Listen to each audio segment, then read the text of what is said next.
नमस्कार, मैं हूं पवन त्यागी। दिल्ली एमसीडी चुनाव के कुछ घंटे पहले ही केजरीवाल ने एक बार फिर से दिल्ली के एलजी उनके ऊपर सवाल उठाते हुए उनको एक पत्र लिखा है और पत्र में उन्होंने ये लिखा कि जो आपने 10 लोगों को मनोनीत किया है उसको लेकर आम आदमी पार्टी को ऑब्जेक्शन है। उन्होंने ये भी पत्र में लिखा कि जिस तरह से आपने प्रोटेम स्पीकर की नियुक्ति की है इसको लेकर भी आपत्ति है और उन्होंने गंभीर आरोप दिल्ली के एलजी साहब पे लगाते हुए यह तक लिख दिया कि आप चुनाव को प्रभावित करना चाहते हैं। आपको बताएं, नियम के अनुसार जो दिल्ली विधानसभा है रोटेशन के आधार पर अभी दिल्ली विधानसभा स्पीकर ने 14 विधायकों को एमसीडी में वोट डालने के लिए नॉमिनेशन किया था, जिसमें कि 13 आम आदमी पार्टी के थे और एक भारतीय जनता पार्टी का। अब ये नियम के तहत है और इसी नियम के तहत भी दिल्ली के जो एलजी हैं उन्होंने 10 सदस्यों को नामित किया है जिनको एल्डरमैन कहते हैं। लेकिन ये 10 लोग मेयर और डिप्टी मेयर के चुनाव में वोट नहीं डालेंगे। फिर भी केजरीवाल की बौखलाहट क्यों? तो इस पर हमने पहले भी बताया है कि जो यहां 6 सदस्यों की एक समिति बनेगी, वो जो स्थायी समिति है वो पावरफुल समिति होती है जिसमें सभी निर्णय होते हैं एमसीडी से जुड़े हुए और वहां प्रस्ताव जब पास होगा तभी उसका इंप्लीमेंटेशन होगा। और ये जो स्थायी समिति है इसके चुनाव में वो जो 10 सदस्य हैं वो वोट करेंगे। केजरीवाल ये चाहते थे कि मेयर और डिप्टी मेयर भी उनका हो और जो ये स्थायी समिति बनेगी 6 सदस्य की, इसमें भी उन्हीं का आधिपत्य हो, अधिक से अधिक इन्हीं के सदस्य हों। 6 में से 4 सदस्य आम आदमी पार्टी चाह रही थी कि उनके हो जाएं ताकि 4-2 के बहुमत से उनकी हर बात, हर प्रस्ताव पास हो जाए। लेकिन ऐसा अब नहीं होता दिख रहा है क्योंकि भारतीय जनता पार्टी के जो आंकड़े हैं उसमें आपको बता दें जो वोटों की कमी पड़ रही थी वो पूर्ति ये जो 10 नामित सदस्य हैं इनको इस तरह से नॉमिनेशन किया गया है वार्डों के हिसाब से कि अब ऐसा लग गया है कि भारतीय जनता पार्टी के 3 सदस्य तो पक्के हैं स्थायी समिति के, 4था सदस्य भी उनका जीत सकता है। तो भारतीय जनता पार्टी ये अपने पत्ते तो नहीं खोल रही है, लेकिन सूत्रों के हवाले से ये पता लगा कि वो स्टैंडिंग कमेटी पर पूरा जोर दे रही थी पहले ही दिन से और उसका ध्यान था कि ये 6 सदस्यों में से कैसे वो अधिक से अधिक अपने सदस्यों को जिताए। जबकि आम आदमी पार्टी की घबराहट पहले ही दिन से दिख रही है।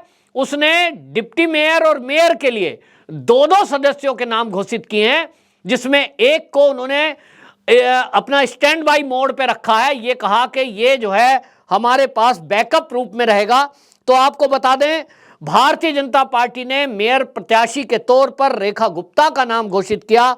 वहीं आम आदमी पार्टी ने शैली ओबराय और आशु ठाकुर को बैकअप के रूप में घोषित किया है।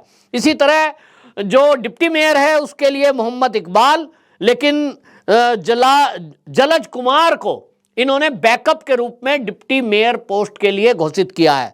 तो यहां आपको यह भी बता दें, भारतीय जनता पार्टी की तरफ से डिप्टी मेयर के लिए कमल बागरी भारतीय जनता पार्टी ने घोषित करके यह बता दिया कि मेयर हो या डिप्टी मेयर या स्टैंडिंग कमेटी, तीनों जगह वो पूरी ताकत से चुनाव में उतरेगी। यहां आपको बताएं, जो मेयर का चुनाव है और डिप्टी मेयर का है उसमें 250 जो पार्षद जीत के आए हैं वो उसमें आम आदमी पार्टी के 134 हैं और भारतीय जनता पार्टी के 105 पार्षद जीत के आए हैं।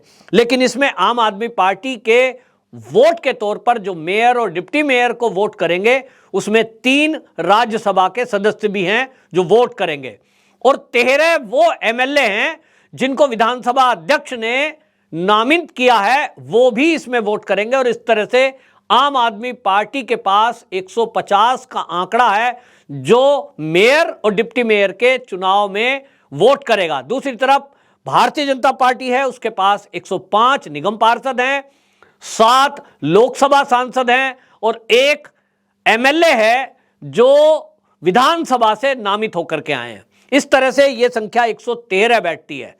आंकड़ों के हिसाब से देखेंगे तो साफ साफ दिखाई देता है कि आम आदमी पार्टी का मेयर और डिप्टी मेयर यह आसानी से बन जाएगा। लेकिन कहानी यहीं खत्म नहीं होती। अभी तक जो अंडरग्राउंड बातें चल रही हैं, जो ऑफ द रिकॉर्ड खबरें आ रही हैं, वो ये है कि क्योंकि जो मेयर का चुनाव है, डिप्टी मेयर का चुनाव है, नगर निगम में किसी भी पार्टी के ऊपर दल बदल कानून लागू नहीं होता। और ये पहले भी कई जगह हो चुका है कि पार्टी लाइन से ऊपर हटकर लोगों ने दूसरी पार्टी के लिए वोट किया है, यानी किसी भी सदस्य के लिए वोट किया जा सकता है। और इसी में यह माना जा रहा है कि भारतीय जनता पार्टी ने जो अपना मेयर प्रत्याशी और डिप्टी मेयर प्रत्याशी उतारा है, अभी तक संभावना यह जताई जा रही है कि कहीं ना कहीं अंदर खाने कोई खेल हुआ है जो चुनाव के रिजल्ट के बाद दिखाई देगा। और इसमें आपको बता दें कि ये वोट जब खुलेगी तो लोगों का ये मानना है कि ये जो आंकड़े हैं, वो जो रिजल्ट है, वो चौंकाने वाला हो सकता है।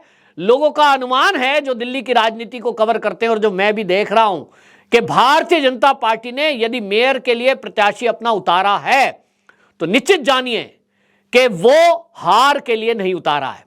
पूरी ताकत से दिल्ली प्रदेश की जो भाजपा इकाई है वो इस पूरे आंकड़ों को जुटाने में लगी हुई है। तो अगर ये रिजल्ट के समय ऐसा रिजल्ट आएगा कि भारतीय जनता पार्टी का ही मेयर बन गया, तो ये चौंकाने वाली खबर नहीं होगी। फिर भी ये माना जा रहा है कि वो ऑफ द रिकॉर्ड बातें हैं और आंकड़ों के हिसाब से देखें तो वो कठिन नजर आ रहा है। लेकिन स्टैंडिंग कमेटी में 3 सदस्य भारतीय जनता पार्टी को बनाने मुश्किल पड़ते दिखाई दे रहे थे। जो एलजी द्वारा 10 सदस्य नामित हुए हैं, इससे वो कंफर्म हो गए और यही केजरीवाल जी की परेशानी का कारण बने। उनको लगता था कि इसमें से अभी जो भारतीय जनता पार्टी है, उनके पास जो आंकड़े हैं, उसमें अभी उनको जो है लगभग 6-7 वोटों की कमी पड़ेगी स्टैंडिंग कमेटी में तीसरे सदस्य को जिताने के लिए। और इसलिए उनके तो 2 ही जीत के आएंगे, 4 आम आदमी पार्टी के जीत के आएंगे। और उनको भी 2 सदस्य के लिए कमी पड़ रही थी, क्योंकि 37 वोट एक स्टैंडिंग कमेटी के मेंबर को जिताने के लिए चाहिए। तो आम आदमी पार्टी के पास भी पूरा बहुमत 4 सदस्यों के लिए नहीं था, लेकिन उनको लग रहा था कि कुछ कांग्रेस के लोग, निर्दलीय और भारतीय जनता पार्टी के कुछ निगम पार्षद उनके पक्ष में वोट करेंगे तो उनके 4 मेंबर जीत जाएंगे। यदि ऐसा होता है कि आम आदमी पार्टी के 4 मेंबर जीतते हैं और भारतीय जनता पार्टी के 2, तो जितने भी प्रस्ताव स्टैंडिंग कमेटी के पास आएंगे वो सरलता से आम आदमी पार्टी पास करा ले जाएगी अपने पक्ष में, यानी जो वो चाहेगी वो प्रस्ताव पास होते जाएंगे। क्योंकि भारतीय जनता पार्टी के स्टैंडिंग कमेटी में मात्र 2 सदस्य होंगे और आम आदमी पार्टी के 4, तो 4-2 के हिसाब से वो हर चीज पास हो जाएगी। और इसी बात को समझते हुए भारतीय जनता पार्टी पहले दिन से फोकस कर रही थी स्टैंडिंग कमेटी पर, और इसी को देखते हुए ये सारा जो रणनीति है ये बनाई गई। और उसमें एलजी साहब ने ये जो कहें अगर पश्चिम बंगाल की भाषा में तो खेला कर दिया। और इस खेला होने से आम आदमी पार्टी का गणित बिगड़ गया। अगर इस समय आम आदमी पार्टी के मेयर और डिप्टी मेयर बन भी जाते हैं तो भी स्टैंडिंग कमेटी में अगर भारतीय जनता पार्टी का होल्ड रहता है तो समझ लीजिए कि पावर भारतीय जनता पार्टी के पास ज्यादा रहेगी। यहां यह बात भी गौर करने की है कि मेयर हर साल परिवर्तन होना है, जो कि दिल्ली एमसीडी का कानून है। लेकिन ये जो स्टैंडिंग कमेटी है ये पूरे 5 साल काम करेगी, यानी ये लोग स्थायी हैं। तो इसलिए पूरा फोकस बीजेपी का इसके ऊपर है। जबकि आम आदमी पार्टी पहले ही दिन से, जैसे ही एमसीडी के रिजल्ट आए थे उसी दिन से वो अपना मेयर और डिप्टी मेयर के चक्कर में उलझ कर रह गई। उनको यह ध्यान में भी नहीं था कि स्टैंडिंग कमेटी भी यहां पावरफुल होती है और उसके लिए भी कुछ विचार करना है। तो इसी में सारा गणित बिगड़ा है और इसीलिए वो पहले की तरह एलजी के ऊपर आरोप लगा रहे हैं। जबकि एलजी साहब के सूत्रों के हवाले से जो खबर दी गई है वो ये कि सारा काम नियम कायदे कानून के हिसाब से हो रहा है। केजरीवाल जी की आदत है कि वो हर बार हर बात का ठीकरा दूसरों पर फोड़ते हैं, और इसलिए वो भी अब पहले से ये दिखाने की कोशिश में है कि यदि कल को 1% ये हुआ कि भारतीय जनता पार्टी का मेयर बन गया और स्टैंडिंग कमेटी में भी भारतीय जनता पार्टी के 4 सदस्य जीत गए, तो केजरीवाल जी ये कह सकेंगे मैंने तो पहले ही कहा था कि दिल्ली के एलजी ने इस चुनाव में धांधली करवाई है, इन्होंने फेवर किया है। देखिए, वो कहेंगे कि जो प्रोटेम स्पीकर है वो भी आम आदमी पार्टी का नहीं बनाया है, वो भारतीय जनता पार्टी की तरफ से सत्या शर्मा घोषित कर दिए, वार्ड नंबर 226 से आते हैं। तो केजरीवाल जी ने स्टैंडिंग कमेटी और मेयर और डिप्टी मेयर के चुनाव के पहले इसी तरह एक एलजी साहब के ऊपर आरोप लगाकर बहाना खोज लिया है, जैसा पहले से होता आया है कि ये विपक्ष ईवीएम का रोना शुरू कर देता है जब इनको लगता है कि हम कहीं सीट पर हार रहे हैं। जिस सीट पर जीत रहे हो ईवीएम ठीक, जहां हार रहे हो वहां ईवीएम खराब।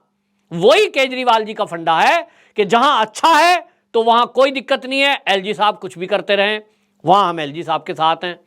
पहले जब ये एलजी बने थे वीके सक्सेना, तभी वो कह रहे थे हम मिलकर काम करेंगे, लेकिन आज हर चीज पर उनके जो ऑब्जेक्शन है वो ये बता रहा है कि केजरीवाल जी को कहीं ना कहीं ये अभी आशंका है कि मेयर उनका बनेगा कि नहीं और स्टैंडिंग कमेटी में उनका वर्चस्व रहेगा कि नहीं। इसी से आप आकलन लगा दीजिए।